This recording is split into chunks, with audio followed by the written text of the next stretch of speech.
Well, grab yourself a spoonful of honey, kids, and gather round. It's Christmas Eve with Old Bear. Yeah, that's right. It's Christmas Eve, and you know what that means.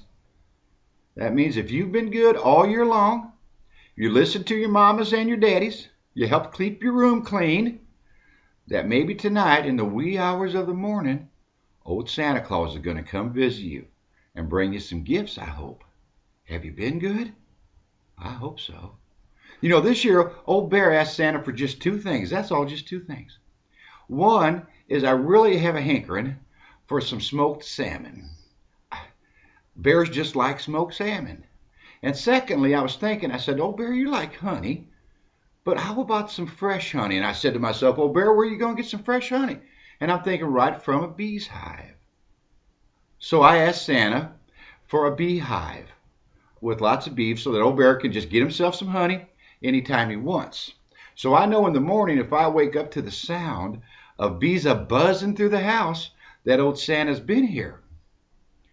But if I think about it, if I was Santa, would I really want to travel all the way around the world with a hive full of bees buzzing around my head? So even if I don't get the hive, maybe I'll still get my salmon, because old Bear's been good this year.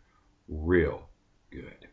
Well, tonight what we're going to do is old Bear is going to read to you one of his favorite Christmas stories. It's called "'Twas the Night Before Christmas," written by Clement Moore nearly 200 years ago. So, if you all have your hot chocolate like old Bear does, hot cocoa, see there's Santa right on the mug, gather around Mom and Dad. Part of this is scary, so you might want to hang on to them. And we're going to get started now, but old Bear's got to put his glasses on to see. 'Twas the night before Christmas. 'Twas the night before Christmas, when all through the house not a creature was stirring, not even a mouse. The stockings were hung by the chimney with care, in hopes that St. Nicholas soon would be there. The children were nestled all snug in their bed, while visions of sugar plums danced in their heads.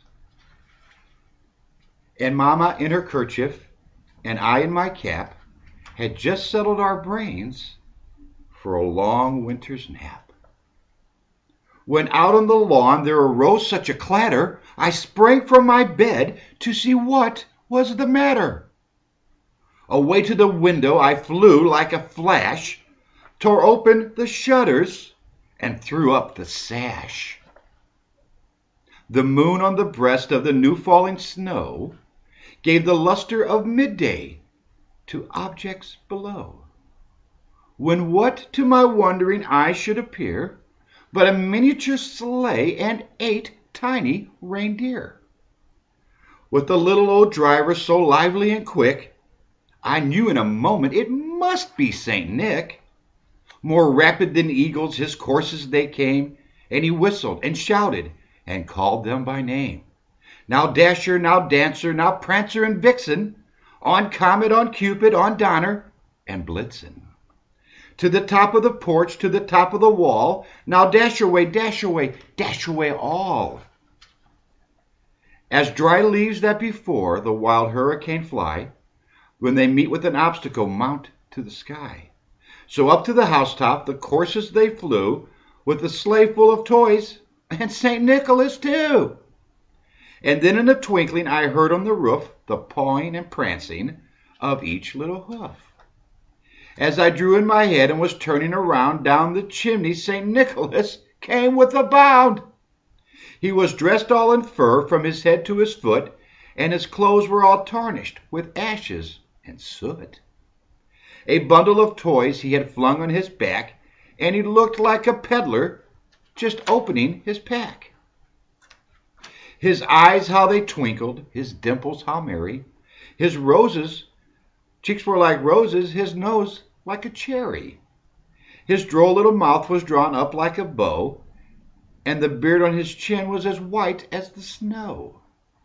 The stump of his pipe he held tight in his teeth, and the smoke it encircled his head like a wreath. He had a broad face and a little round belly that shook when he laughed like a bowl full of jelly. He was chubby and plump, a right jolly old elf, and I laughed when I saw him in spite of myself. A wink of his eye and a twist of his head soon gave me to know I had nothing to dread. He spoke not a word, but went straight to his work and filled all the stockings, then turned with a jerk.